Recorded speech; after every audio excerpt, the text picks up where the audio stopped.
PSX មកគ្រឿងនេះគឺមានបញ្ហាកាច់សោបានក៏ប៉ុន្តែភ្លើងកុងទ័រមានទេដេក៏អត់ឆេះ display ក៏អត់លឺសញ្ញោក៏អត់ចេញបាទឥឡូវទៅតាមដានជាមួយខ្ញុំទាំងអស់គ្នាឥឡូវយើងទៅវាស់ជាមួយនឹងភ្លើងអាគុយបាទជំហានដំបូងណាអញ្ចឹងភ្លើងអាគុយឃើញថា 12.6 បាទ 61 62 បាទគឺអូខេណាបន្ទាប់មកទៀតយើងត្រូវធ្វើអីបាទអញ្ចឹងបន្ទាប់មកទៀតយើងត្រូវតែកាច់សោបិទបាក់ហើយយើងមក step ជាមួយនឹងអាឡាមមេតើអាឡាមមេដំណើរការដែរអត់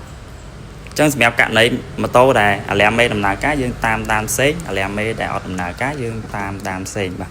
ចឹងសម្រាប់ម៉ូតូនេះគឺអាឡាមមេអត់ដំណើរការទេចឹងយើងបដោតសំខាន់ទៅលើដុយសោតែម្ដងបាទតាមបទពិសោធន៍ឥឡូវយើងទៅមើលដុយសោតើដិតដែរអត់នៅពេលដែលដុយសោដិតគឺប្រព័ន្ធ